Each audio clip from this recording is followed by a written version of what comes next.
In a world where traffic congestion and urban sprawl continue to grow, the dream of personal flying vehicles is finally lifting off, literally.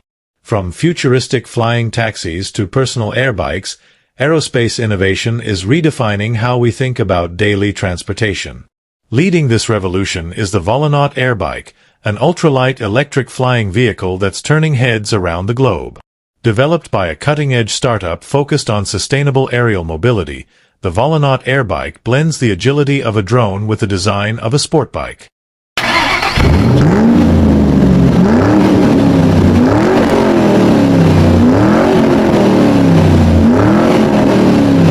This one-person aircraft features vertical takeoff and landing (VTOL) capabilities, allowing users to bypass roads altogether.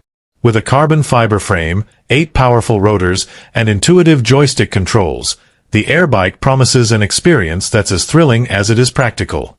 What sets the airbike apart is its accessibility. Unlike traditional aircraft, it doesn't require a full pilot's license, just basic flight training. It's also 100% electric, producing zero emissions and aligning with global goals to decarbonize transportation.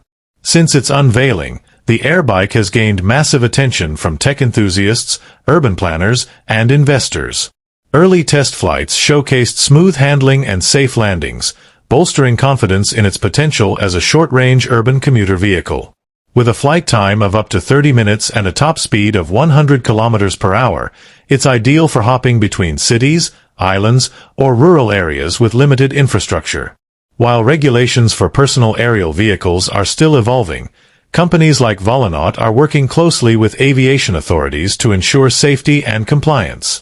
If successful, this could mark the beginning of a new era where flying to work or school isn't just possible, but commonplace. For the latest updates, stay tuned only on Automotive. Don't forget to like, share, and subscribe so we can continue to grow this channel together. Thank you. See you next time.